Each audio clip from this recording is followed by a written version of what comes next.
Funding for Great Debates, Power, Politics, and People provided by the John Templeton Foundation.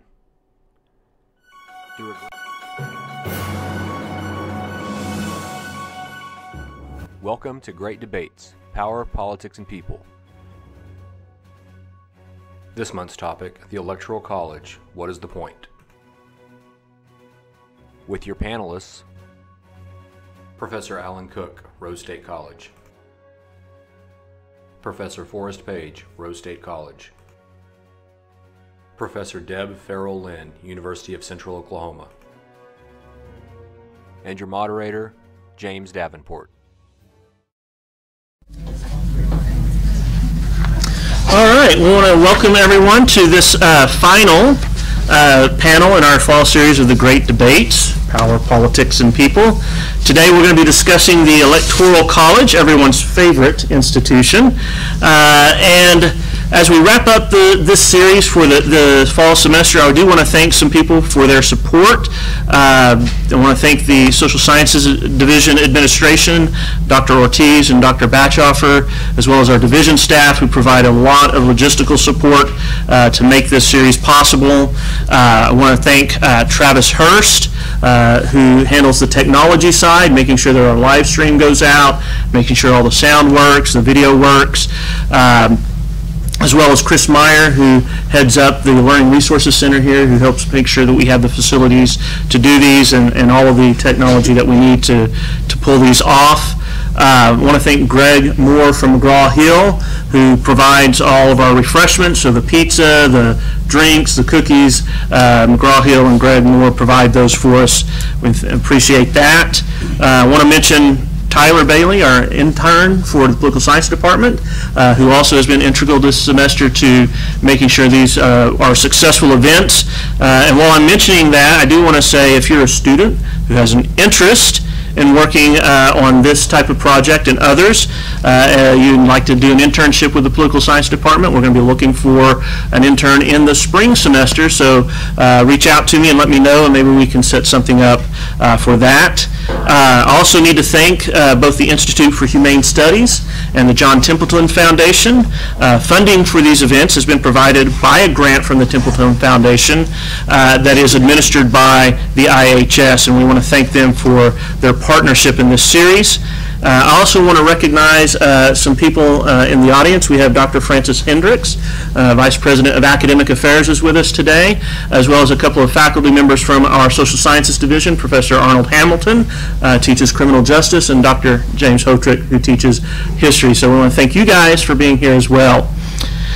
Now let me introduce to you our panelists that I'm excited to have with us today. I know all of these folks and am excited to hear their response to what I'll be presenting here in a little bit. To my immediate right is Professor Deb Ferrell-Lynn. She holds a bachelor's degree in political science and a master's in public administration, both from the University of Oklahoma. She was appointed to a full-time lecturer position at the University of Central Oklahoma after having taught there as an adjunct instructor since 1998.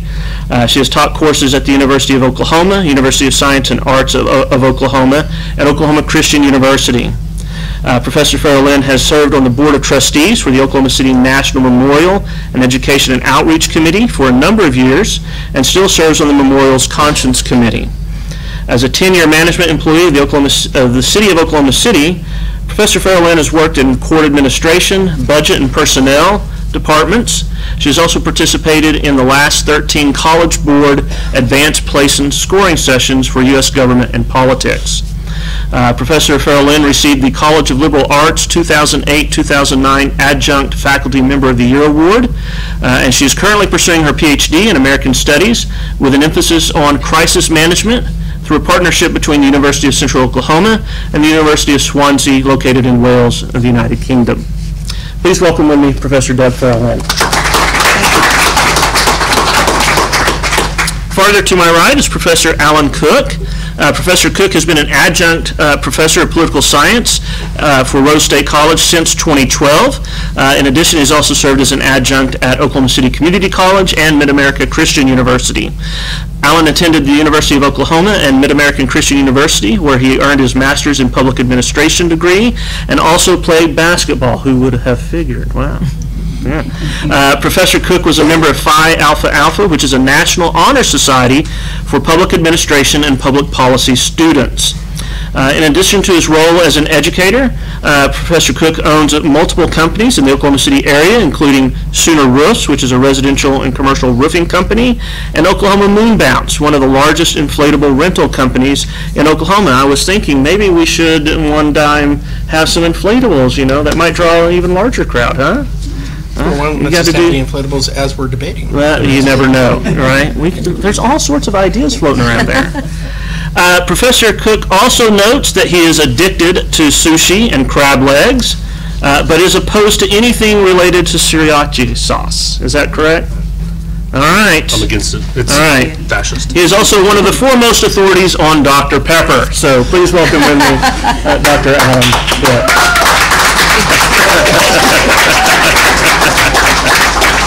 Oh, goodness. All right. To my left is Professor Forrest Paige. Professor Paige began his journey as a military and social historian through his service in the United States Air Force during the First Gulf War. After 6 years and 5 knee surgeries, he went from working on aircraft to working with people as an acute crisis specialist in his home state of Hawaii. Professor Paige carried his work forward with him when he moved to Oklahoma, where he worked as a social worker with the Department of Human Services for 13 years. In 2010, Professor Paige returned to school to complete his bachelor degrees in sociology and history and his master's in history, all from the University of Central Oklahoma. Forrest has been an adjunct instructor and adjunct professor of history at Rose State for the last 2 years, and is currently completing a paper on the attack on Pearl Harbor, and is working on another regarding the Civil War Balloon Corps. Please welcome with me Professor Forrest Paige. I want to get this right. This is why I make notes. Yes. All right, let's move on to our topic this series, which is the Electoral College. As you might recall, just over a year ago, the United States experienced another election in which a candidate with the most popular votes did not win a majority of the votes in the Electoral College. The reaction has been typical when such admittedly rare occurrences have taken place. Was a flood of calls from various political and media sources for eliminating the Electoral College system. These calls tend to focus on what is perceived as the anti-democratic nature of the Electoral College. Hillary Clinton's approximately 3 million vote lead in the popular vote was not enough to overcome now President Trump's sizable win in the Electoral College. Occurring just 16 years after the last instance of this type of event, which happened in the Bush-Gore campaign. This possibility has many believing that the Electoral College is simply incompatible with democratic governance. In Federalist 68, Alexander Hamilton lays out the basic argument for using the Electoral College as a mechanism to elect the president. Most importantly, it reflects the founders' deep respect and faith in representative democracy. The Electoral College was to be a representative body of citizens chosen for the sole purpose of selecting the President of the United States. Some other important aspects of this system include the dispersion of electors. By voting in their states rather than congregating in a single area, Hamilton argued the electors would be less likely to be swayed by immediate passions that may be running high in one area of the country. Also, the principle of separation of powers dictated that the selection of the chief executive by the national legislature, as is done in other democratic systems, would not provide the president the necessary independence to adequately represent the people. Another consideration is that the Electoral College system requires presidential candidates to appeal to a relatively broad cross-section of the American public in order to win the presidency. Focusing on just a few population centers won't be sufficient to win. Presidential candidates must appeal to states of varying cultures, histories, and political dynamics. All in all, the Electoral College was to be a representative system for electing the president that guarded against partisan support of unqualified or untrustworthy candidates for the highest office in the nation. By selecting a group of distinguished citizens every 4 years for this one purpose, the system would account for changes in society and political expectations, while ensuring that those selecting the president possessed the requisite knowledge and understanding of both domestic and foreign affairs that would confront whoever sat in that office.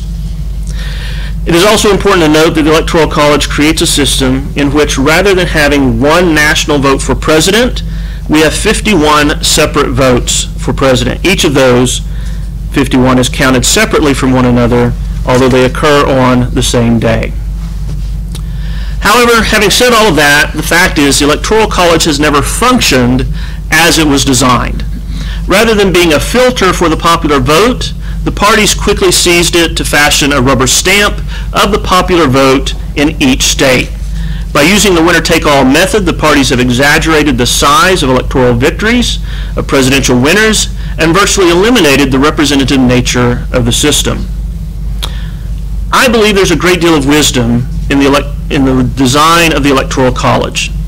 As mentioned earlier, many chief executives in other democratic systems are elected indirectly. The Prime Minister of Great Britain, the Chancellor of Germany are just a couple in those systems that are not directly elected by the people, but by the national legislature. These countries also see the virtue in a representative system. Rather than proposing the elimination of the Electoral College, let me suggest some reforms that will, I believe, make it more representative, more deliberative, and that will increase the diversity of candidates considered for office of the President of the United States. Recommendation number 1. We should remove the Electoral College from the clutches of the political parties. Given that the parties in each state choose their own electors, and that the presidential candidate winning a plurality of votes in a state will have their entire party's slate of electors selected, it ensures that the electors are simply a reflection of each state's party preferences. It also ensures that the electoral vote may not reflect the popular vote in a state. This process should be changed so that people of each state choose their electors directly through nonpartisan elections, rather than allowing each party to choose its own electors. The Electoral College should represent the people of each state, not the most partisan activists who are among the relatively few who attend state party conventions and choose their electors accordingly. By allowing voters to directly decide who will represent them in the Electoral College, we would make the Electoral College a truly representative body. Recommendation number 2. Free the electors, once chosen, to vote their conscience rather than voting according to partisan dictates. Other than the requirement to consider candidates that receive votes in their states, electors should be empowered to vote for any of those candidates.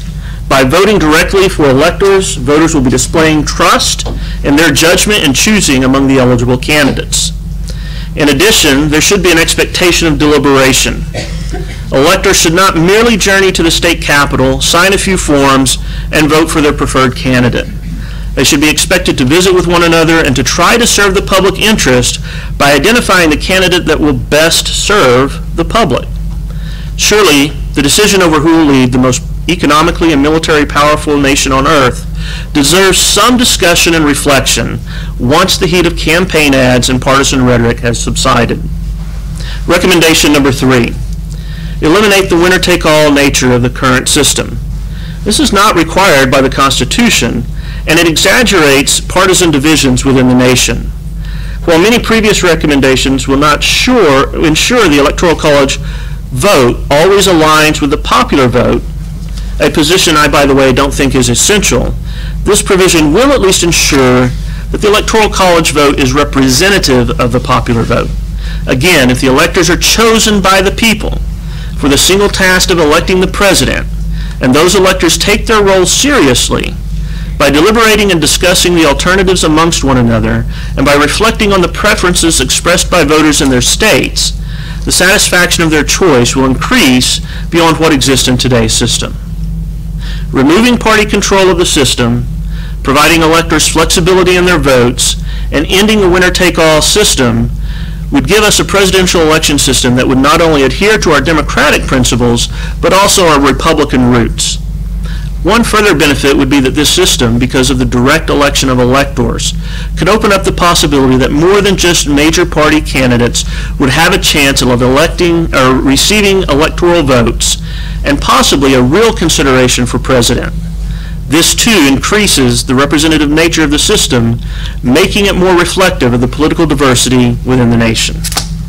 All right, I'm done. What have I missed? Tell me where I've went in the wrong direction.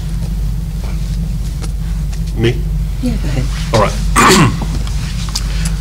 I think what Professor Davenport laid out is a really good idea. I have a few issues with some of that.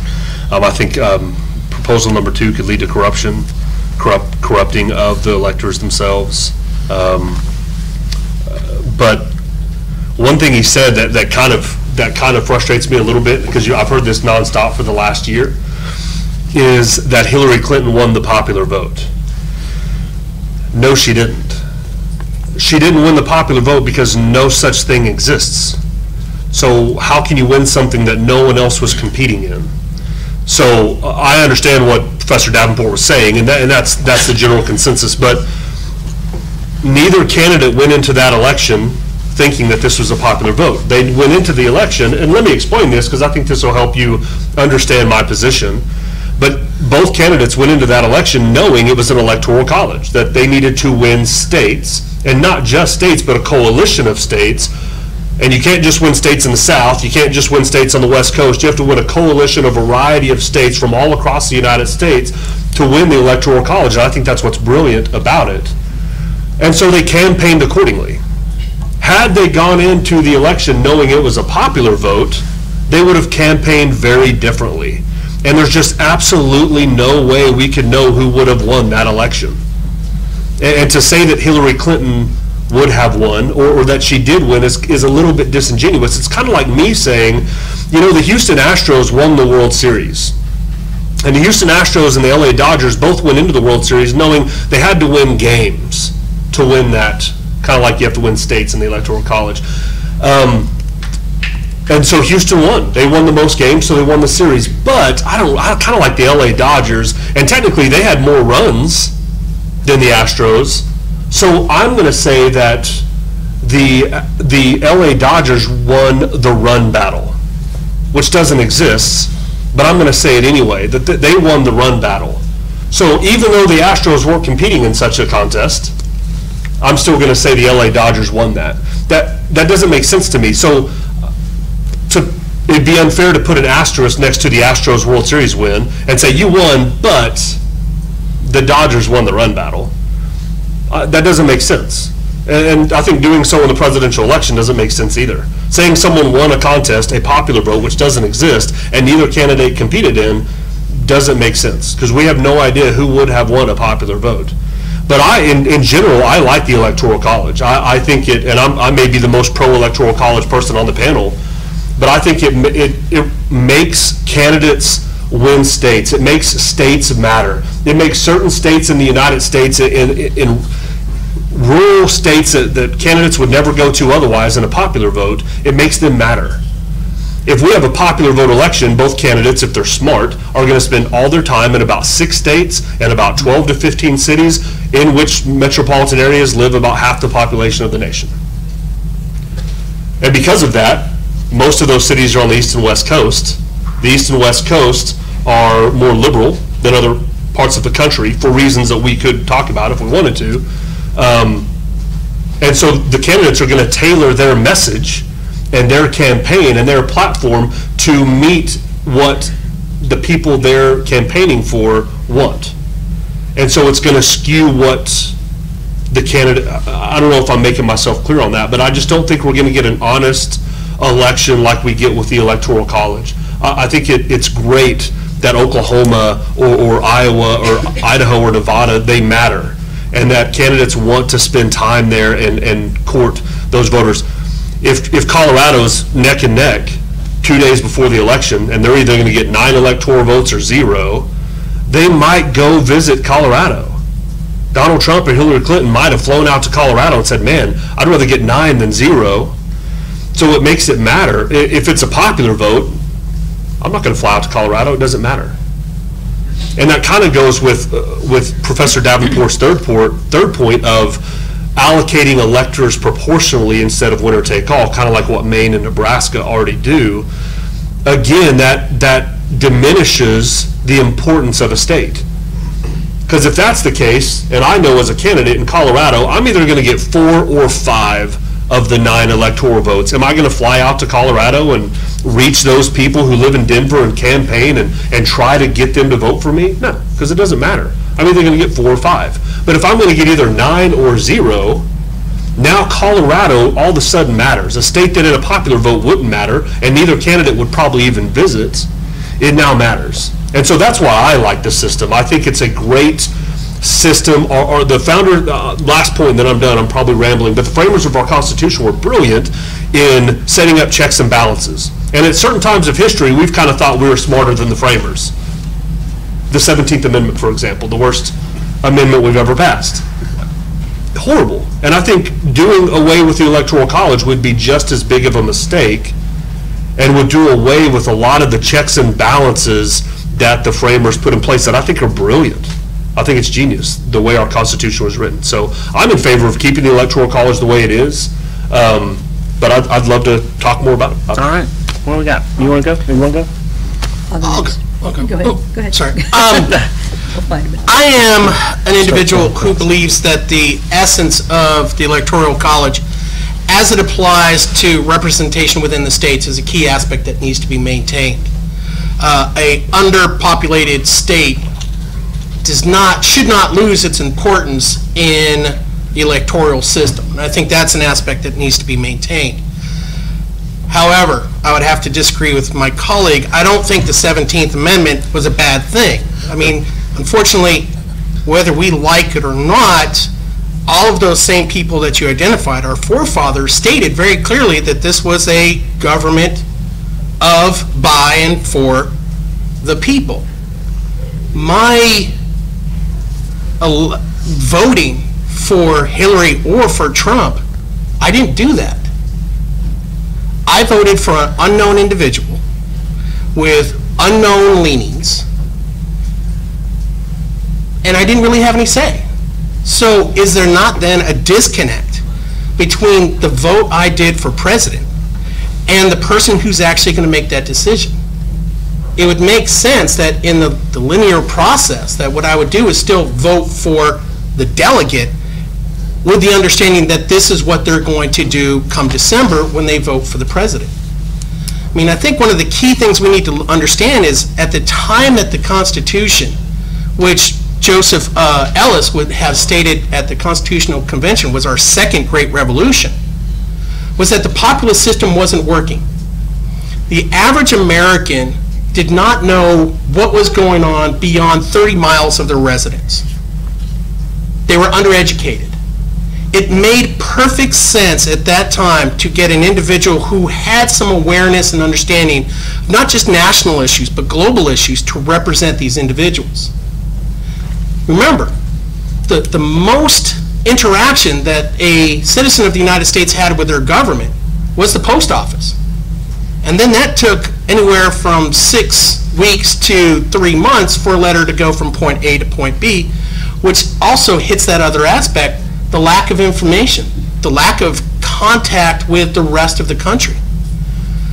At that time, the Electoral College was a beautiful creation, but we're talking 230 years ago. We're talking now a period where information travels within seconds. Education, because of the progressive era, has become more encompassing of all Americans, not just a select few. And if we truly are going to be of, for, and by the people, then we need to trust the people. And so far we trusted them with the 17th Amendment, and it's worked well. Now, I do not want to see the complete abandonment of the Electoral College. I agree with you. We need to get away from winner takes all. I think it should be proportional.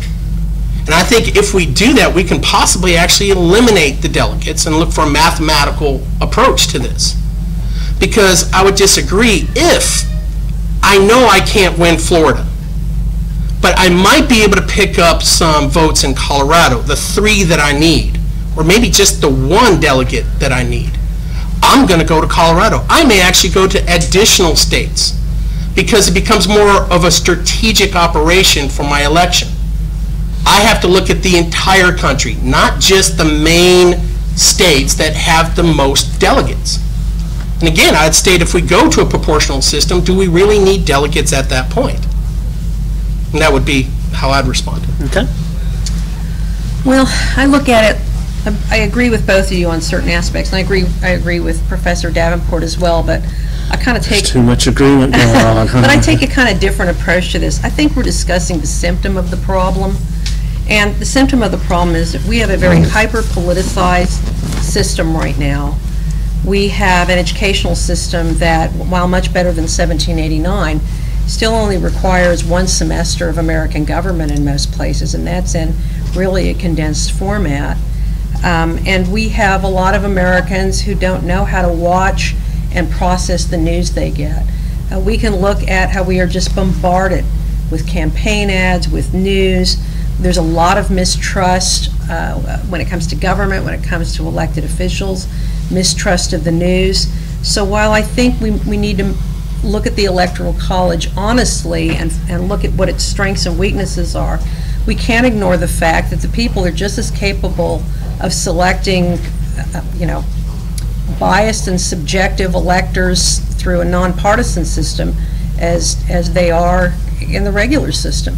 At least I know that when I go vote for a candidate slate of electors, I'm fairly confident that those folks are going to vote for that candidate when it is time for the Electoral College to vote.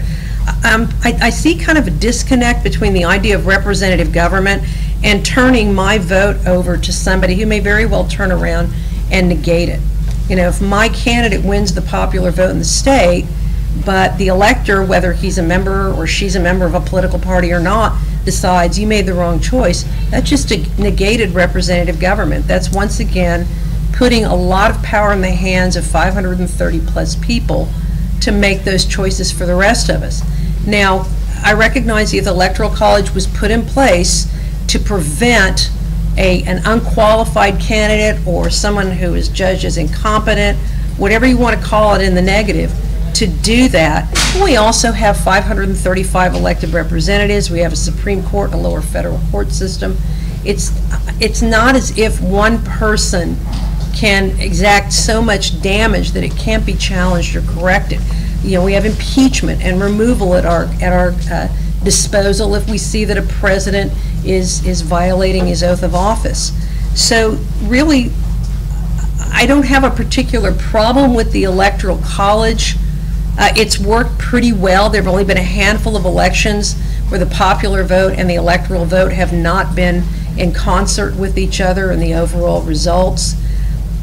I just have some real concerns that we're now going to transfer 535 plus electors who are partisan based to at least give me a reasonable idea, a fairly confident idea that these folks will vote for the candidate they're pledged to 530 plus people who could change their minds. And we don't even, how do we find these objective and nonpartisan people who are going to agree? How much time do we give them to make this decision?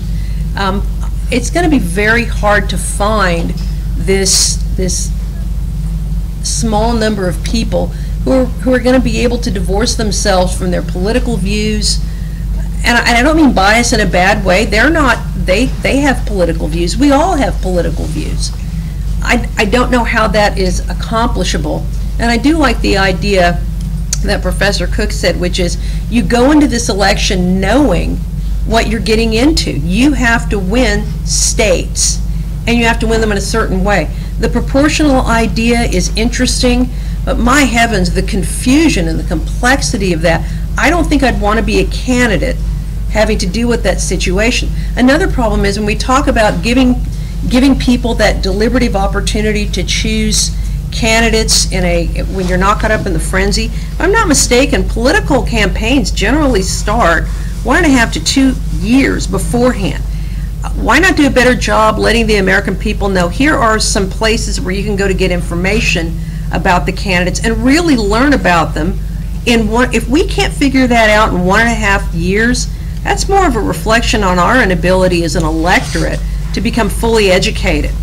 I've always had a problem with pushing people to vote, guilt-tripping them into vote, and then they go into vote without any education. That negates my educated vote. I'm not saying I'm right all the time, but I just think if we're going to give credit to the idea of democracy and give the people a chance to choose, we need to do a better idea collectively as a nation, recognizing that we've got to have better sources for the American people to go to when it comes to information, and we've got to do a better job providing opportunities for Americans to see these issues debated instead of in a campaign where candidates are throwing red meat at each other, and depending upon which news station you turn to, you'll hear one candidate dissed and the other one praised. So I think this whole debate about the Electoral College is great. We have deeper issues in the way in which we are politically educated and motivated. All right. I guess I will take a stab at battling on 3 fronts here a little bit, but let me go with back to something that I think is really important. The founder's assistant, I think this is where perhaps Professor Cooke and I will have some agreement, which is the founders wanted to set up not a purely democratic system in which the people themselves decided everything, as Professor Paige mentioned, that the system was designed in a way to accommodate for the fact that at that time the mass population had less information. And so I'm going to go in that direction, which is we do have a plethora of information. We have much more information at our disposal today as citizens than we've ever had in the history of the world. I can do a few clicks on Google and pretty much find out anything I want to know about any topic. But that access, what we've seen in media studies, is that that access to information also provides much more than just political information. And there is a large portion of the public that will segment the information it gets and push out political information for information that is of more relevance or entertaining to them or whatnot. And so I am filtering the information I get by selectively choosing which sources I get it from. And if I'm not politically inclined, what that will allow me to do, what social media is extremely good at allowing me to do, is to simply push away sources of information that I don't find valuable or that I don't want to hear from. And so I think we still have an information gap. I think part of that is due to the education system, but we've been complaining about Americans needing to be more informed for as long as I can remember. That has been a constant refrain from time and time again. The American public needs to be more informed. Well, just think about your life for a second. Think about what you do on a daily basis, right? How many of you make it a priority to know exactly what the President's latest proposal in Congress is doing, or what the House Ways and Means Committee is looking at and possibly proposing today? How many of you are looking at what's in the Senate Appropriations Committee? I'm going to wager that few of you are. I might even say probably none of you are doing that right now. Well, maybe one I know that might be doing that. But for the most part, we go about our daily lives trusting what? Trusting that the people we elected to go to Congress on our behalf are acting in our favor, acting in our interest, and we pass judgment on them in election time. Now, yes, some of us, a very tiny, small fraction, by the way, will actually communicate with those officials and express our preferences on things that we find relevantly important to us, right? If I'm pro the President's tax reform proposal, I might communicate that to my senator or my member of the House, or if I'm against it, I might do the same. if I am politically inclined to do so, if I am motivated, if I find that relevant to my life. There are a lot of people who don't. There are a lot of people who, when I talk about the Appropriations Committee, they're looking at me with a blank stare on their face. What are you talking about? And so this idea that because we have all this information available, we are a better informed electorate, I think we're going to be hard-pressed to find real evidence to back that up.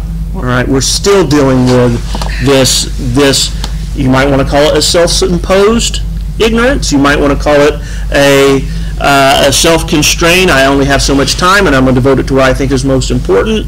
But the reality is it's a tiny fraction of people who are actively involved in doing more than just voting and communicating regularly with those people that they elect. Okay, well here's a question for you then. All right, right now I go and vote, and okay, I've got a political party, and there are delegates there, and I look through them and I realize these are die-hard members of my political party. Pretty good chance that none of them are going to be faithless electors. They're going to stick with that candidate.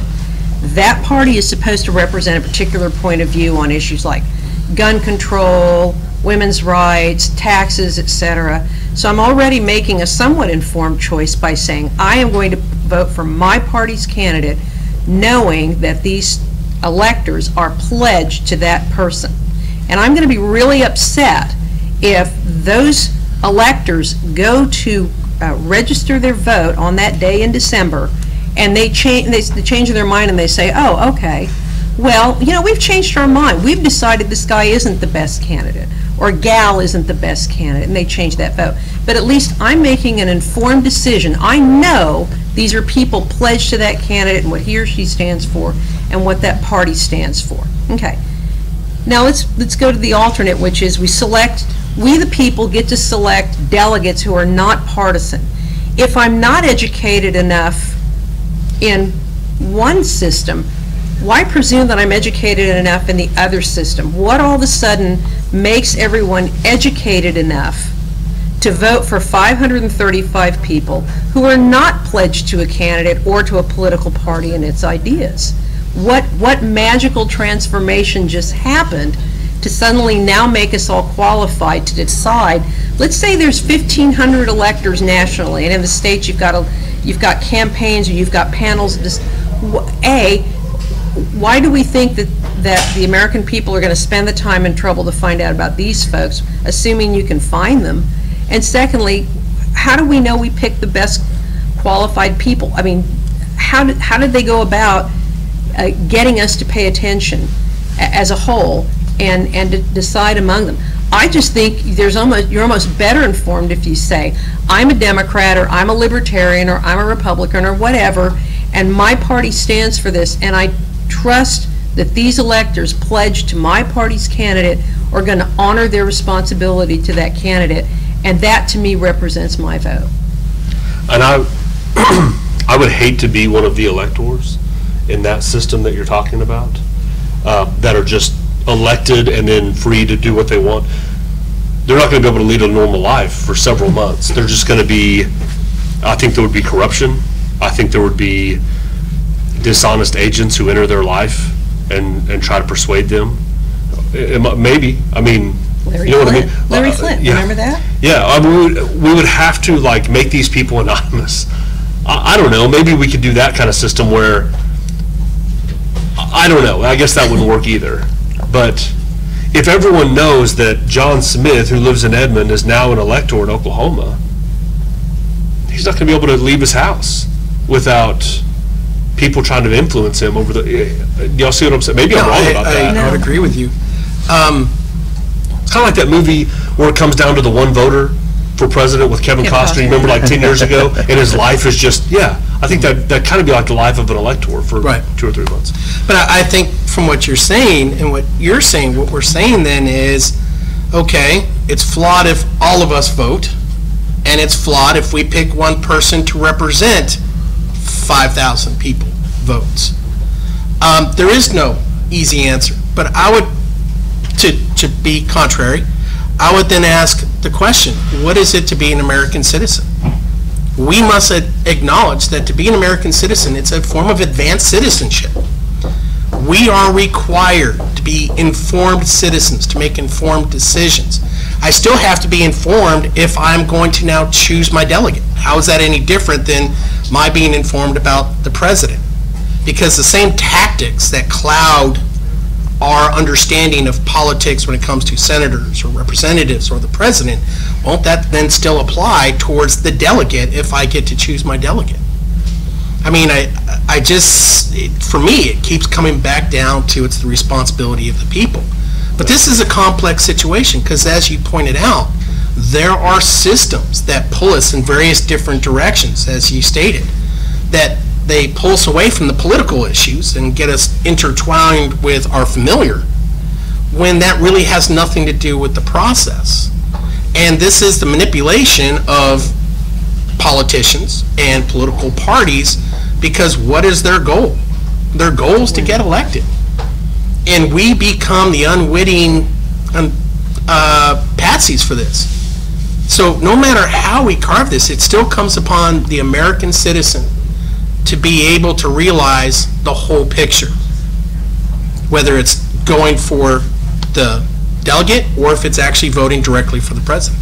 Which, it's never going to happen. I mean, I don't know. I would say a majority of people here right now could not name their U.S. rep and their 2 U.S. senators. You know what I mean? Fight for that. No offense, but that's just the average American. They know who the next B-list celebrity on Dancing with the Stars is going to be. I don't know that. You know what I mean? They know Beyonce's latest And to support what you're saying, whatever, I don't know. But we've seen that there's more people who vote for America Idol or America's Got Talent than they do in the presidential election. I know. You know, I do want to throw. How do we get to that? I do want to throw up 2 things. Number one of the things we forget about the Electoral College is that there wasn't this magic day where someone stamped red state, blue state, and that was the end of it. We do have battleground states that do force the candidates to campaign heavily, that do force the parties to take into account this is a state either one of us could win, so it makes them work harder, and I think that's a good thing.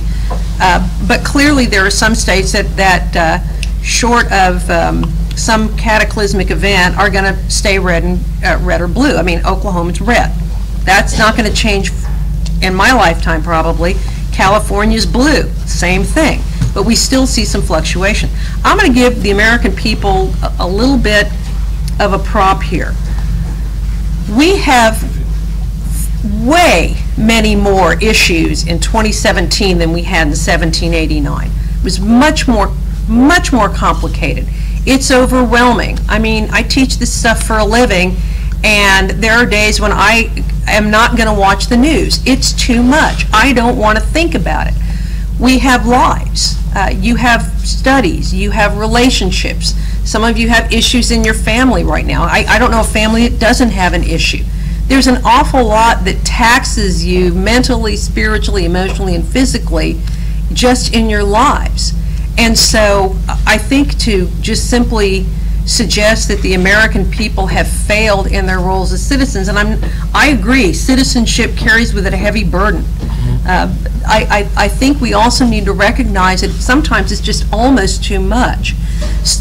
So again, if you can find a political party that you feel strongly about their ideas, and you say, yeah, for the most part, I agree with them. You know, political parties are a little like families. You know, if you've got someone in your family, both immediate or extended, that you can't stand, you're a rare bird, okay? We all have things about political parties that we don't like. We don't like their positions, we don't like their tactics, but they get pretty close to expressing the ideas that we support. If you can find that, and then you have electors who are pledged to the candidate from that party, you're at least saying, I stand for these ideas.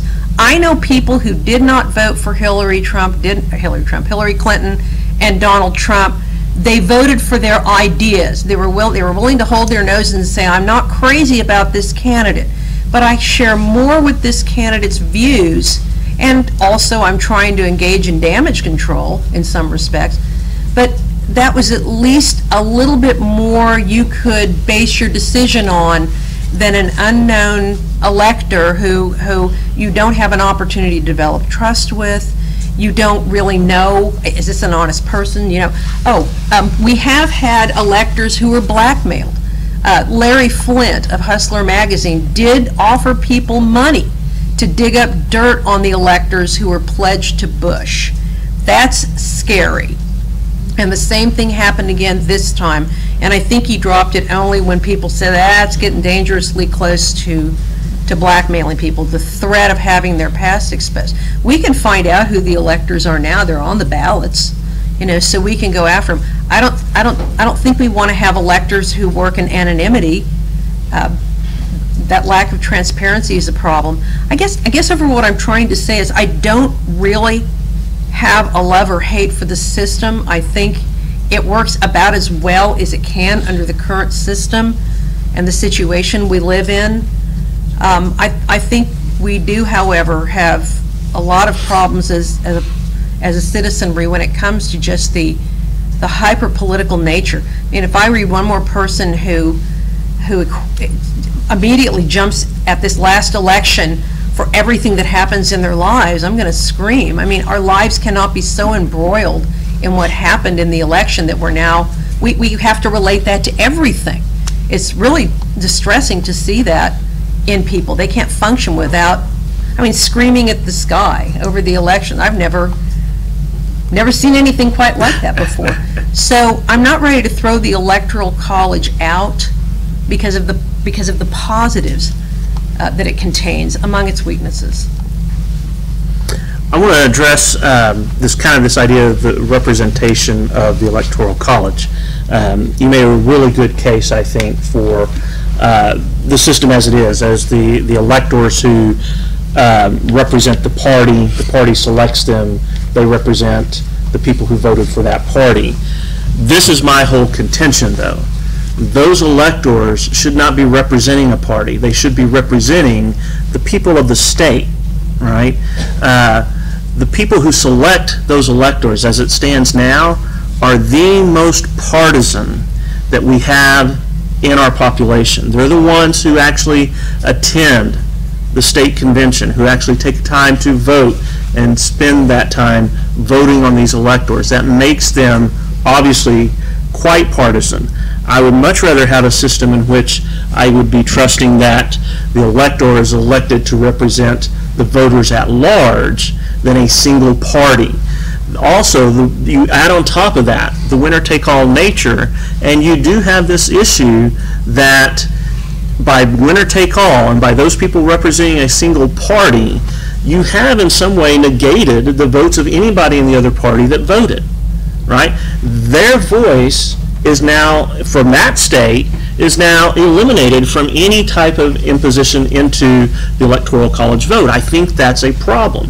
If you want a representative system, if you want a system in which the people's voice impacts the choice that's made, this winner-take-all system simply doesn't do that. Would you see problems with electors who, all of a sudden have heightened scrutiny on them, media scrutiny or whatnot? Perhaps, but we see that in society everywhere. There are people who just do get additional media scrutiny for whatever, all right? The president can't sneeze without somebody reporting it on the nightly news somewhere. We have other officials. We have people who are outside of government who endure media scrutiny. So to say that that would be preventative of them being able to do their job, I'm not quite so certain that that's the case. What I am certain of is that forcing someone to stand as an elector before the entire electorate to lay out the case as to why they present the best informed decision on who will be serving in this office of presidency, to me seems far more preferable than an automatic vote for an R or a D. Right? I would much rather have someone who says, look, I'm going to look at the vote from my state. The vote of the popular vote in my state is certainly going to impact how I vote, but I'm going to look at a broader spectrum of issues than just that. I am far more comfortable with that kind of system than one that simply is so partisan that it cuts off people from influencing in various states because of this winner-take-all system, it cuts their voice out of this process. And for me, I come back to that. Who do I want these electors representing? I want them representing the voters at large, not one party and not one group of partisans in that party from that particular state. And that's my concern with the system as it operates currently. I have a question, though. If you have, in Oklahoma, for example, if Trump wins, I don't know what he won the state by, but let's say he won by 60%. And so that 60% of the voters who went to the polls that day, drew in the little box and voted for Trump. Now you have an elector that comes along, and if you said he's going to represent the electorate at large, then is he negating the majority vote in the state if he says, you know what, I really think Hillary Clinton's a better candidate. So instead of voting with 70% of you that, right, wrong, or indifferent, voted for Donald Trump, I'm going to negate 70% of the vote, and I'm going to vote for Hillary Clinton. What happens to the idea of representative decision-making at that point? How is that not telling 70%? I realize you all went and voted for this guy, and 70%, 60%, 55%, whatever. I just negated that because I think you made the wrong decision. How do we deal with that? I think that's a good question, but I don't think that's what you would necessarily see. We're looking at this, again, as a zero-sum game. Trump wins by 60%. What would that mean? Well, 40% of those electors would be just fine in voting for the other candidate because 40% of the population voted for the other candidate. Again, this allowing them the ability to do that makes it more representative. You're not even taking into account the fact that perhaps third parties might enter into the game a little bit more as well. And if I can pull an elector here or there. I think this is the competitive argument that that Forrest made earlier, which was that if I know that I need 270 electors to win, but I know that now I can pull 20 electors from California, where in the current system I can't because California is a blue state. It's going to go to the Democrat. That means all 50-some electors are going to vote for that. Now if I can pull 20 of those, might I spend more time in California than I would have otherwise? Might I spend more time in Arizona or Nevada or North Dakota? If the balance of those votes are in play, I think I would, right? I think it doesn't protect against the Electoral College making a vote that is counter to the popular vote in a state. But again, I stipulated, I don't think that's essential. What I think is essential is that we have a group of electors who keep in mind that they represent the people of their state, not a particular party, that those people making their best judgment, being selected by us as opposed by a party, I think that makes a better case for producing a better caliber of president at the end of the day. Do we have to alter the number of electors that a candidate has to get then, if it's going to be proportionally based, and if that's going to encourage third-party candidates? I'm not asking this to be argumentative. It's just a question. And that's one of the questions that I think I brought up was, well, we know we have a select amount per state. So if 60% of the population voted for A, 40% voted for B, then can we not then apply that to the total amount of delegates and put that into a 60-40 split? Mm-hmm. So I'm just going to say 10 because I'm a historian and we hate math. So if 60% vote for A, then that means of the 10, 6 are delegated to that. And then 4 are delegated to the other 40%. At this point, do we need to delegate? Or do we then just look at that as a mathematical equation, and then do we really then need to trust that the delegate is going to either go with their promise or rescind their promise? But I'm still allowing for representation, and it's going to encourage, again, as you pointed out, that politician to maybe think, hey, I can go to California and I might be able to pick up some votes. So even though I may have never gone to California before because I'm in the red and California's in the blue, I may be a little bit more willing to reach out and take that risk. Well, see, my concern is a little bit like the Heisman vote.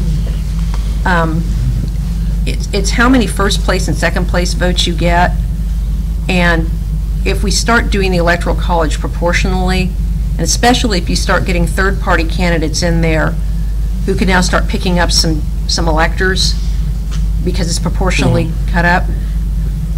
First of all, I think it's very confusing, for one. And secondly, do you not run the risk of having a candidate, right, either no winner, because, again, that 270 threshold has to be changed, where you have, it's almost like nobody really won in a convincing way, and I still don't see how we get out of the problem. At least, and this is one of the defense of the Electoral College, and I know you can say, oh, I won 430 electoral votes. That's a landslide. That's a mandate. But then if you go look at the actual state votes, the candidates may not have been very far apart from each other. That winner takes all tends to inflate the victory, but it can go backwards too and say, all right, we really don't have someone who we can say the United States chose this candidate. I don't know how we work through that. In 92, Ross Perot got 1 in 5 Americans voted for Ross Perot in 92. He got 20% of the vote, but he got 0 electoral votes because he didn't win any states. So in that election, and in 96, I mean, Bill Clinton is the only president to be elected twice without a majority because Ross Perot got so many votes in both elections. So I don't think we would have had a winner. No one would have reached the 270 in either one of those elections. So who chooses if no one gets a majority? House. The House. I'm just asking my students, when's the last election that happened? 18. How? What did you say? 1824, exactly. And that's great. So I don't think we need to change the minimum. I think we keep it at 270. And if no one reaches 270, fantastic. It goes to the House. That makes those midterm House elections that much more important now. People are like, man, I've never voted in a midterm. I don't even know who my U.S. rep is. I'm going to vote next time because I understand it matters in presidential elections now. I think you could see a majority of presidential elections moving forward going to the House because no one gets to the 270. That'd be kind of cool. I don't know. And this comes back again to looking at, does this process represent the people, right? Well, if you have a state that has, let's say, 20% vote for a Ross Perot, or in 2016 a Gary Jones or a Jill Stein, right? You have a state that does that. Why should they be locked out of representation in the Electoral College? It diversifies. They lost the election, proportionately, right? They didn't get no votes. They just didn't get, and that's my concern, is that this winner-take-all system doesn't allow us to reflect the diversity of thought within the public, and I don't have a problem with it going to the House. We've endured that before. I think we can endure that again if that were the case. I don't think it would happen as often as people think it might, but it's a process that, it's a definitive process. It's built in the Constitution. We know how it works. We've went through it before. And so allowing these other voices to now enter in and engage in the political system, to me, is worth the risk that once in a while we might more frequently have an election done in the House. Again, I don't think that would be the usual case, but who knows? And have we not seen other countries deal with this before, where there has been 3 candidates for world leader, and they've transitioned and dealt with the problem without the collapse of their country? I don't think it's something that's insurmountable. Right. I think it, as you pointed out, it would be rare, but I think whether it be the House or we create another system, it's doable. And again, it would reflect more on our desire as a country to be seen as a representative system amongst this diversity. All right, we're going to throw this open to you guys now. So if you have a question you would like to ask one or all of us up here, and hopefully you do. We've had some good questions of late. But there's a microphone right over here, and you can come up to the microphone and ask your specific question, and we'll all take a stab at answering whatever you might throw out. So I'm going to open that up. Does anybody want to jump in and ask a question? It looks like we have some folks who are being very hesitant about asking questions here. No one? Maybe we were too argumentative. Were we too argumentative? Or they're scared that we might get on Really, their we're face? sweet people. We're nice. All right. Well, dog. let me throw this out. So we haven't had. You ask a question? Go. Yeah, go ahead. You go over here while I'm talking, and we'll get to you. None of us up here has necessarily advocated for elimination of the Electoral College. I think that's a place to start, perhaps. But let me ask each of you in a couple of minutes to explain what would you see as the downside of doing that, or conversely, is there an upside to going to a pure popular vote? Let me throw that out there, Okay. and then we'll get to our questions. I was just going to ask you where you stand on you should do the proportional. If you do that, how Professor Cooke says it's going to make the lower states not matter as much, because if it's a proportional and you only have that extra vote, I'm not going to go to like Oklahoma just for one more vote. Where it makes the citizens feel like more they matter if that president comes to their state. So 9-0 Colorado is a lot It's worth more compelling Right. for a candidate than 5-4 Colorado. Where- That's what you're saying. Okay. And if that president comes to my state, it's going to make me feel more comfortable with him if I can like hear from him his policies and stuff. Let me use Oklahoma as an example, right? So all 7 of Oklahoma's electors went to Donald Trump this past presidential election. How many times did the presidential candidates show up in Oklahoma to ask for your vote? One. Yeah, one time, right? What do the presidential candidates usually use to show up to Oklahoma for? To raise money, and they don't do much campaigning, right? Because of the vote, as things stand now, is a foregone conclusion, right? If Oklahoma was more competitive, right, and if I knew I could win, if I was the Democrat candidate and I knew I could possibly pick up 2, 3, maybe even 4 electoral votes, 3, we'll say we've got 7, so 3 electoral votes, I might actually spend some time campaigning in Oklahoma as a result of that. I might not have a chance of getting all 7 of them, but those 3 might entice me to spend some money, especially if I think that I've got to cover some bases to where now some other states that were purely blue, that I was going to get all of those, now I might lose some of those. And so now the map becomes much more competitive. Can I throw this out there though, where a battleground state like Florida, Pennsylvania, Ohio, and you have to choose between one of those 3 in Oklahoma, which one are you going to go to with more electoral college votes?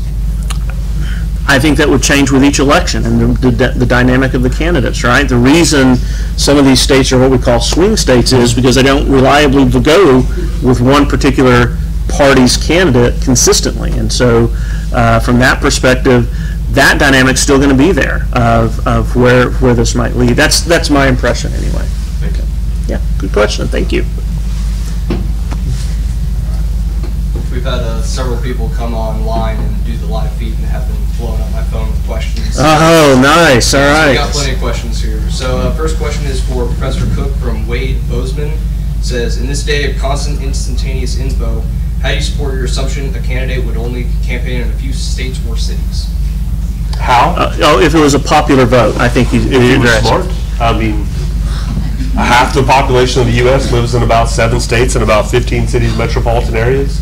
Why would I use all my money, all my resources, all my time to go through Oklahoma and Indiana and South Dakota and Nevada? Why would I do that when I could just be more effective with my money and my time, be more efficient by just staying in those cities and those states? If I could spend all of my time in 6 states and about 15 cities, I could be much more efficient with my time and my money in campaigning and still win the popular vote.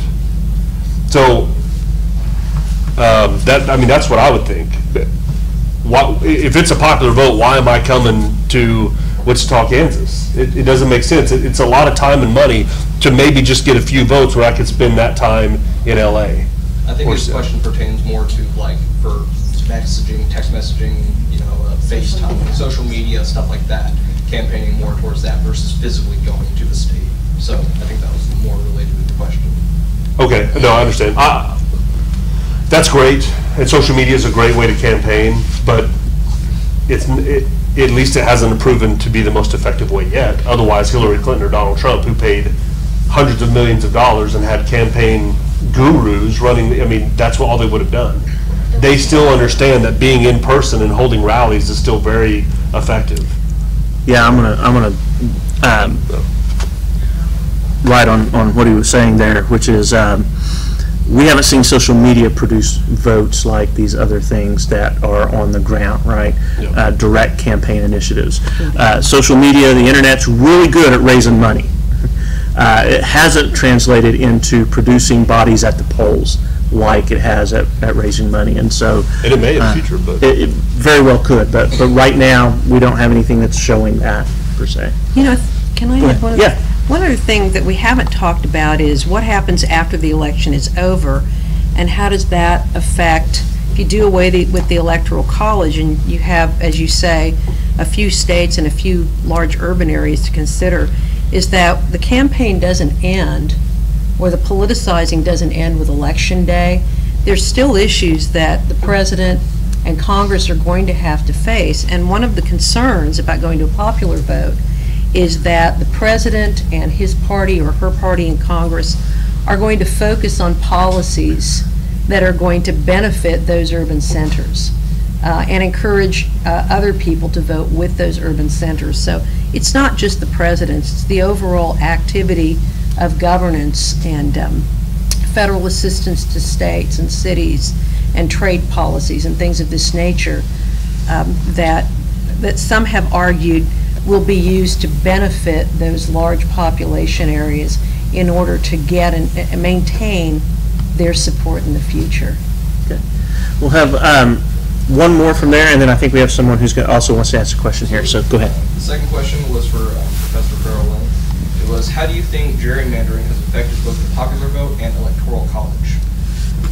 Well, it's affected it depending upon how it was gerrymandered. I mean, it does affect it. I mean, we know it does mostly at the state level, because gerrymandering is going to affect the fortunes of primarily Democrats and Republicans.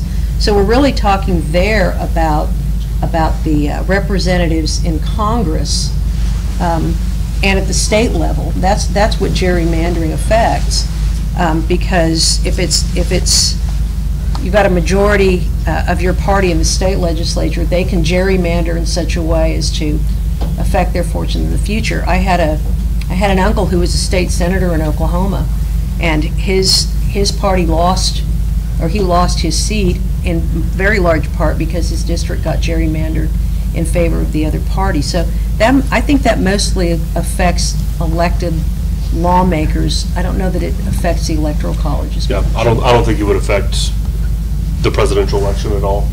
I mean, we take the entire vote of Oklahoma to determine how the electors vote. What the lines look like within Oklahoma doesn't matter, because we're just looking at a totality of the votes in Oklahoma. Gerrymandering affects our elected representatives. But I don't think it would affect. I don't think it affects the presidential election. I would actually say, though, where it would affect on a federal level would be the House, which we've already stated that in a split, we would turn to the House then to make that decision, which means that if gerrymandering maintains, whoever has it towards their advantage then can ignore and go with whatever party dominates the system of that area. So I think it can, there's a potential, but it's not something that that is a crisis right now. I mean, it's a crisis in other areas, but not necessarily when it comes to the executive branch, unless there's a very unique situation. Good. All right, yes, come on up. Hi, guys. I have a question for you, Cooke, on alternative to Electoral College. Yeah. I think with our House representatives, since they're the ones who are actually elected by the people to be represented by them, do you think that they should be the ones in charge of the Electoral College, to be voted amongst them? So, if I understand your question correctly, should the House basically function as the Electoral College? As Electoral College. Okay. Interesting. Because with them, they'd be able to actually have boards, committees to actually sit down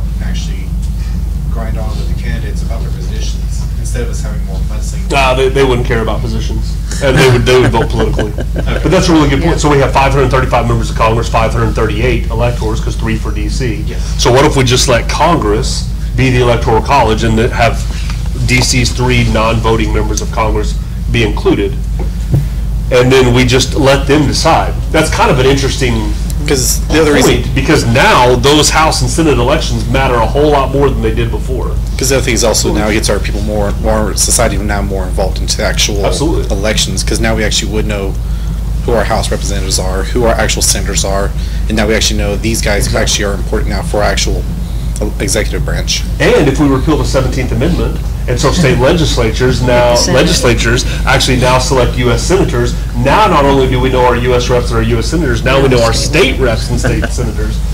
Fantastic. I like that. Okay. I'll vote for it.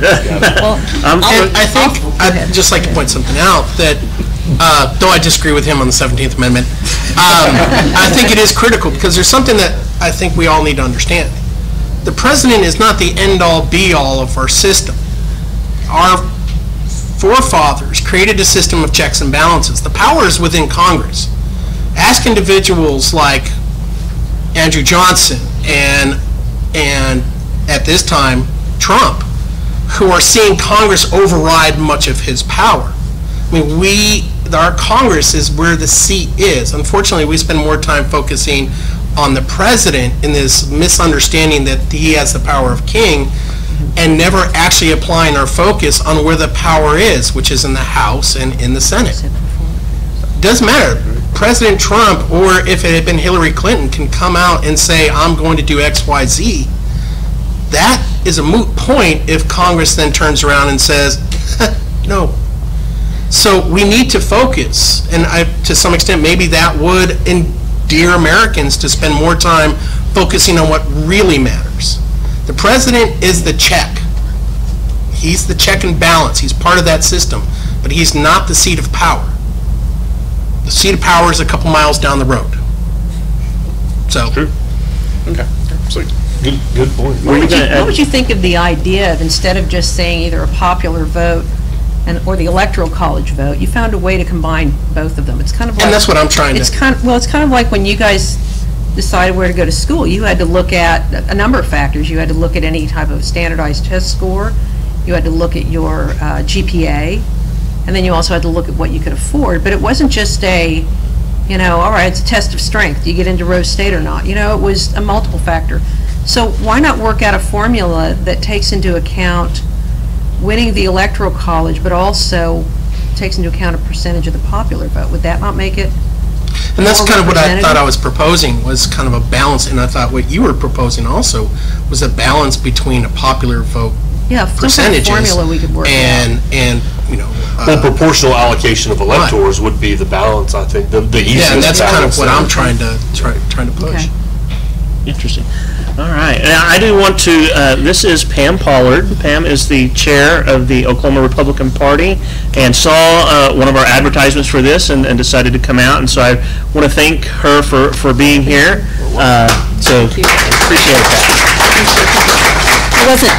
Didn't want to say anything about, I'm not here as chairman of the Republican Party, speaking at the microphone. That's why I attended today. But I had a comment and a couple clarifications, if y'all don't mind, I'd like to bring.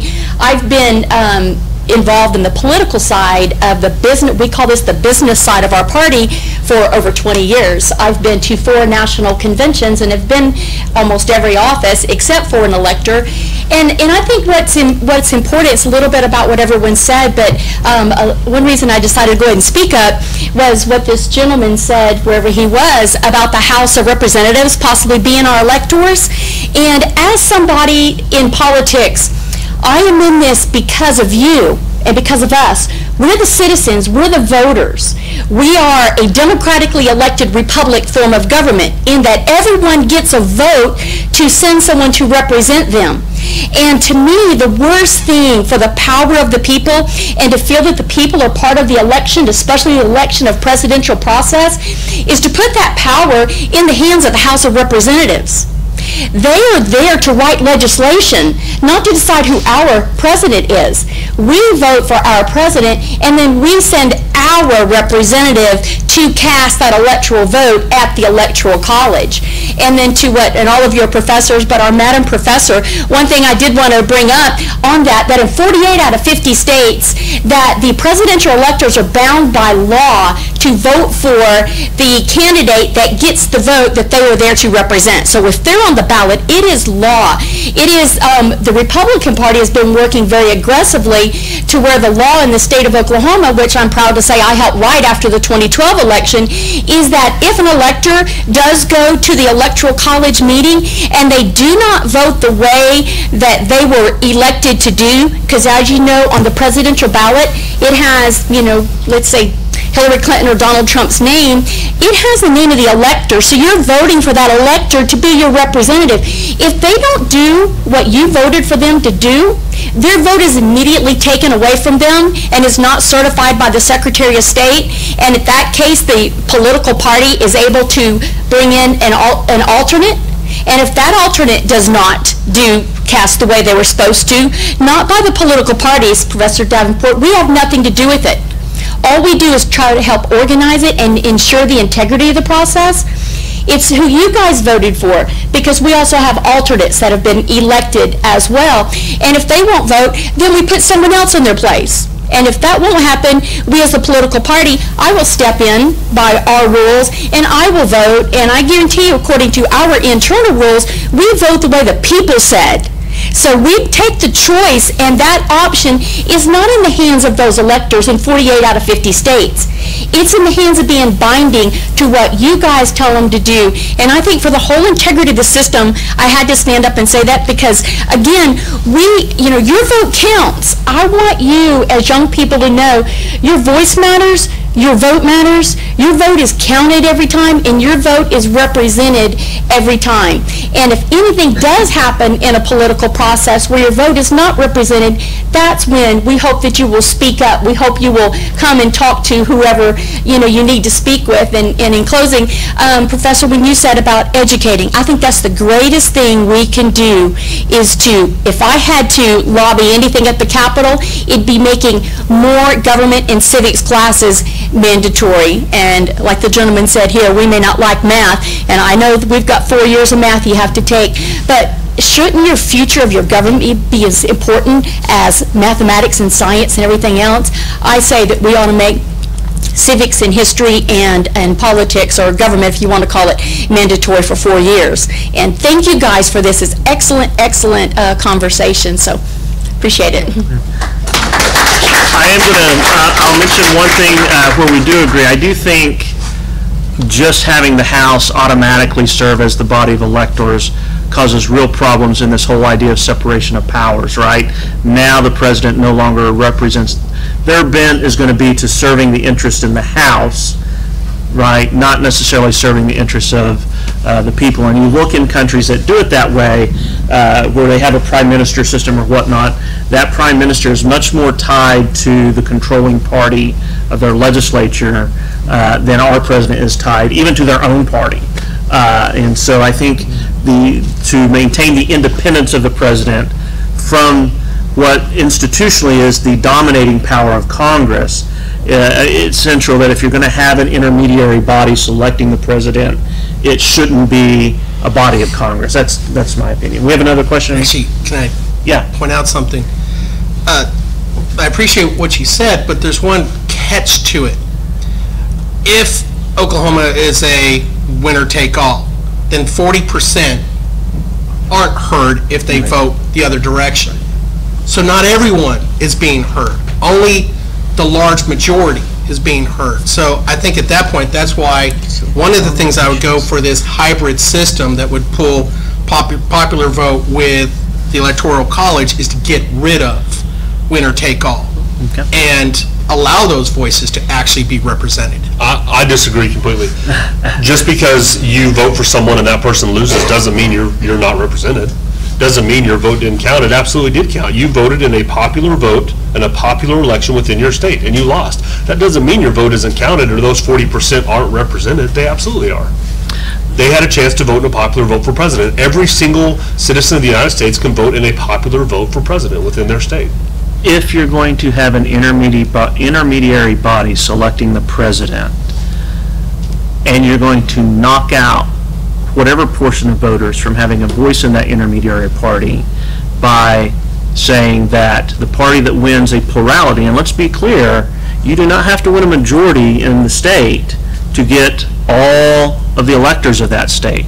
So if I can win Oklahoma with 46% of the vote, or 47% of the vote, or 42% of the vote, while the other candidates win with less than that, right? Now that candidate can't even claim a majority of voters supporting them in that state, but we're going to award them all 7 or all 55 in California or all 20-some in Ohio or wherever.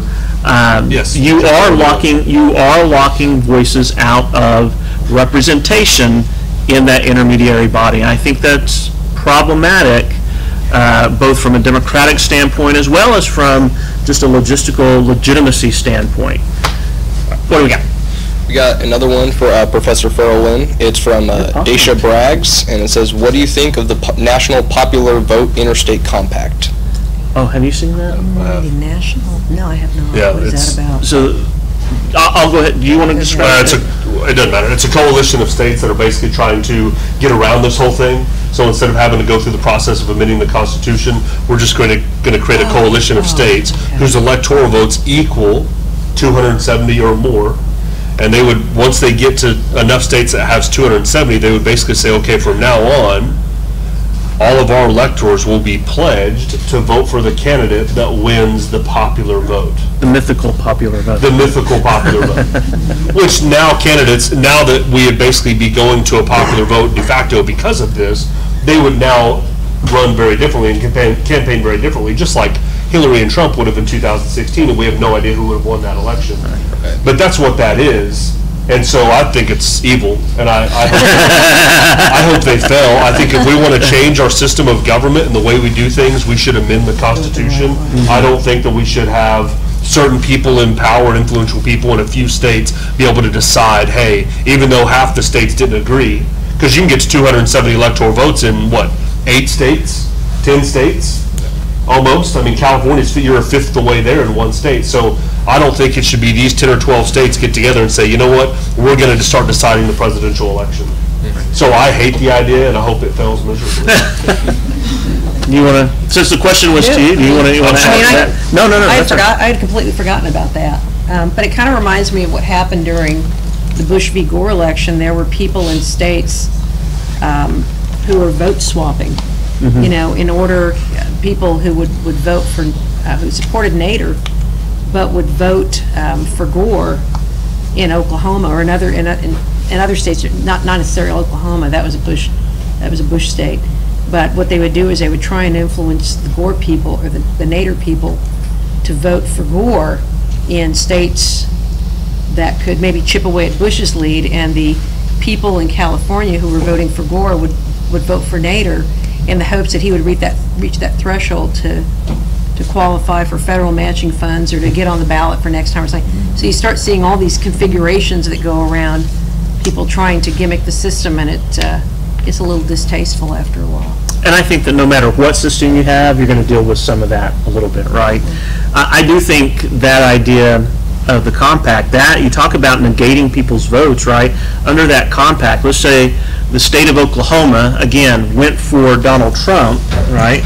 And 55-60% of the population voted for Donald Trump. But I think our state Senate voted for this, or at least took it up. I don't remember. We'd have to check into that.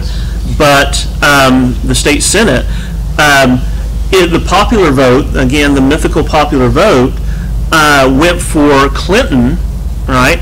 Then the electors from Oklahoma would be pledged to vote for Clinton, despite the fact that the majority of citizens in Oklahoma would be. Is that not? No, sir. So the Senate did not take that up? No, sir. I'm glad to hear that, because I thought that had been. Okay, so it was offered in committee, but it didn't make it out. There have been several states who have signed on, though. Thanks for clarifying that. Got to the 270. All right. But yeah, so even in that situation, you have a majority of voters in your state who just lost all their representation in the Electoral College because those states that pledged to this have now pledged their electors to whoever gets a national popular vote. And so I would find that, I agree with Alan here that seems rather reprehensible to me, to tell a majority of people in a state who are voting by these rules that we're just going to negate your votes together because a bunch of states elsewhere voted for somebody else. Yeah. Any other questions? No? Anybody want to have some final parting thoughts before we wrap up here? Oh, okay, Dr. Hotrick. Now we're in trouble. Let's maybe we're out of time, I think. Maybe some food for maybe a future discussion, because it's something that I've talked to my students about quite a bit, and whether it's real or just an imagined problem on my part.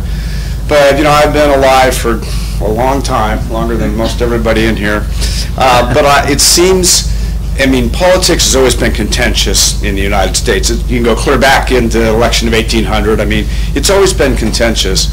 But it seems, and whether this is correct or incorrect, it seems that up until about maybe the last 25 or 30 years, that ultimately, when decisions had to be made, politicians were able to put aside some of their partisan views to ultimately figure out, well, we're all Americans, what can we do in the best interest of the country? I have to give a little bit, you have to give a little bit, to somehow reach a viable solution. And it just appears, and I could be absolutely incorrect, we've reached a point that there just seems to be no give and take whatsoever. I'm a so-and-so, I disagree with everything you put out there just because I'm the opposite political party. And both parties, I think, are guilty of it. And it just seems that we've reached a point, and this state's a good example, trying to get that budget resolved, this just frozen, this locking of just political dysfunction. And maybe a future panel, what has brought about this? And whether it's just an appearance or whether I think it's a real problem. It just doesn't seem that people are willing to give an inch to even to agree with your opponent or the opposite party of which you represent. It's as if you're admitting you're some horrible criminal or something. I'd like to hear your thoughts on that. What is it, a perception or is it real that we've just become this kind of politically dysfunctional society, whether my way or the highway? No room for discussion, no room for diplomacy, give a little, I always tell my students, if you're in a relationship, how would that work? If you're married or you're a boyfriend or girlfriend, well, Ron, this is what we're doing Friday night, and I don't give one dang thing what you think, end of discussion, we're all done talking about it. It wouldn't last very long. You couldn't have a healthy relationship with that, with any kind of a relationship. Why is political relationships, why have they become any different? Just kind of your thoughts. I think in some respect it's because if it bleeds, it leads. How many have you gone home and read the congressional record? We don't do that. We turn on the nightly news, and my fear when it comes to the media sometimes is becoming so commercial in competing with each other and really ramping up those ratings that it's in danger of really losing the essence of what it's supposed to be. And I think they want to make sure that you're going to watch when they throw that alert up on the screen, and I agree with you. It has gotten worse. We have 2 members of Congress now that have been attacked for political reasons. Rand Paul and Steve Scalise. Scalise definitely was a political target. Rand Paul and this was not covered much on the media. His neighbor tackled him and broke 5 of his ribs. People are screaming at the sky. We've got other people who are taunting immigrants. We've got, people who are afraid to tell you who they voted for. And so I totally agree with you. It's gotten worse, I think. it's not so much the people, it's the elected officials that don't seem to be willing to give any kind of an inch. And maybe it's just my perception. People have always been kind of, they're very passionate about their opinions. But then ultimately, the people that we elect, our elected officials, whether we agree with their political position or not, the expectation, perhaps it's idealistic or naive, is that when you go to represent me, whether it's in the state legislature, as governor, in the House or the Senate, or as president, that ultimately you're intelligent enough to understand that, yes, I might represent the Republican Party or the Democratic Party, but ultimately I represent America. But I think it goes hand in hand. I mean, these guys and gals don't elect themselves. Right. And I think in large part, in order to be reelected, they recognize that some of the support they're going to have to get is going to come from people who really are angry for legitimate reasons or not. I mean, I just think it goes hand in hand. And so I think you have some lawmakers who genuinely do want to do the noble task of representation that you're recommending, but then they have to fight against the allegation that they're, pick whatever label you want. I think there's some issues where the parties clearly are very far apart and they're not going to get very close together, and there is room for compromise. And if you read some of the fine print, you'll see there is bipartisan support on a lot of activities they're taking. But again, that's not what sells newspapers and gets people to watch the main stories and their 20 minutes of news. If that. I'm sorry, go ahead. I'm in total agreement with you. But I also feel we need to understand the media does not control the public. The public controls the media. I mean, let's do a simple experiment. I want to put on a TV show that is me sitting in front of a fireplace for 4 hours. Is it going to survive? No, it's the people who decide that. And the news are responding to what the people want. They want the sexy stories. They want the bloody stories. They want the dramatic stories. And I don't care if it's Fox or if it's MSNBC or if it's CNN. What do we watch? You turn on any of these channels, you have 6 people, whether it be Hannity or Rachel Maddow or Don Lemon, who are going to come on and they're going to bring on their group, their panel, or their one person, and they're going to say what they, the main story of the day, okay, X. Now, they may mention Y and Z somewhere in that hour, but I can guarantee you they're going to get back to X. And then they'll talk about something else, maybe A, and then they'll get back to X. And all we hear for an hour is X. The next guy comes on for the next hour, and guess what he's talking about? X. I mean, we're not getting news anymore, especially when we're looking at the 24-hour channels. It is the same story over and over and over. And it reflects, and I'm sorry, at this point I'm going to point at and this again is encouraged by the public, we've lost professionalism within journalism. Remember, journalism is the fourth estate. It's how we maintain control. It's how we, the people, get to monitor what's going on around us. And when we have people snickering or we have people calling other parties names because, well, it sells to have that big, huge argument on TV, are we getting the whole story or are we getting entertainment mixed in with news? And we, the people, are the ones who encourage this because this is what sells. So I would have to disagree. I really do think it is the people. I think the people need to square themselves and base themselves and realize there comes some responsibility. Again, advanced citizenship of America requires you to be responsible. Well, I think as we were more talking about like how our political officials beholden to the public, not necessarily the news, but more as why I like to see the nice supportive you. It's always great to have that. But what you see is a lot. I mean, you hear about it, I know you just taught us about like lobbyists and how that's not always necessarily bad things.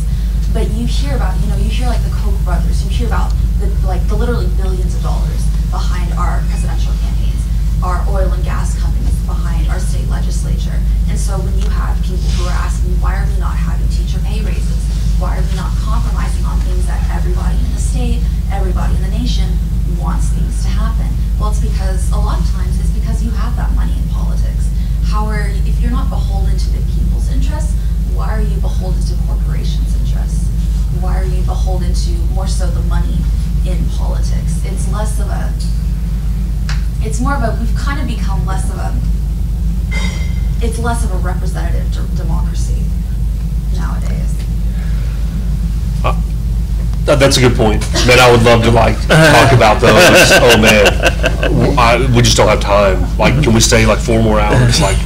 But you can have some pizza and talk about pizza. Okay, cool. Right? Yeah, I think that. Right there you go. Yes. Right. And I'm not as versed on presidential history as much as some of these guys. But so correct me if I'm wrong. But haven't we just kind of been more polarized in our issues and even our ideas for the direction of America more so in recent years than the past? 1988, Michael Dukakis versus George H.W. Bush. Neither one's going to take us on a very different path. You know what I mean? We were all still going the same direction. And there have been times in our history where we have fundamentally wanted different things, definitely. The early 1900s, there's some, the early 1800s, but, man, I feel like we're moving. You have two groups in America just moving not just moving apart, but sprinting apart right now. In 2008, dies, we'll all be Democrats. Yeah.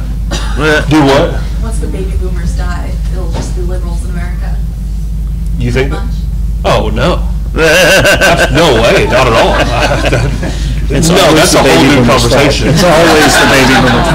No. So, we had a presidential candidate in 2008 who said, in 5 days, we're 5 days away from Trump fundamentally transforming our nation. Well, how's the other side supposed to react to that? Obama said that. Yeah. How are people who voted for McCain supposed to react to that? Wow. I didn't feel that way in 1988. I didn't feel that way in, 1964.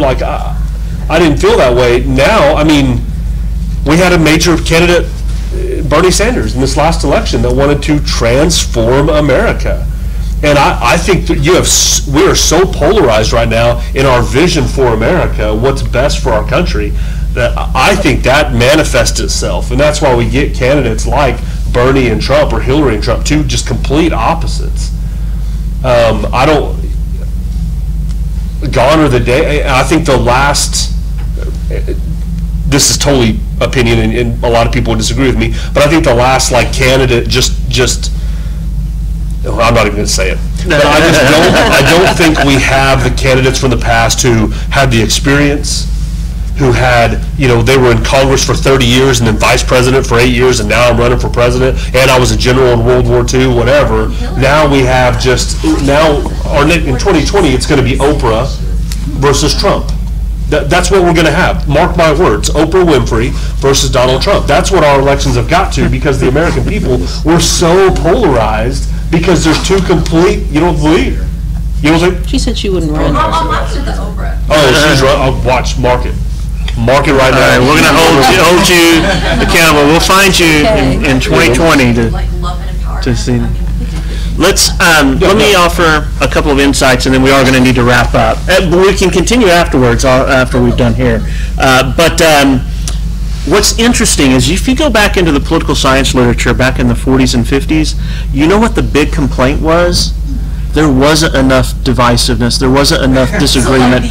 They were too unified that the parties, you couldn't tell the parties apart.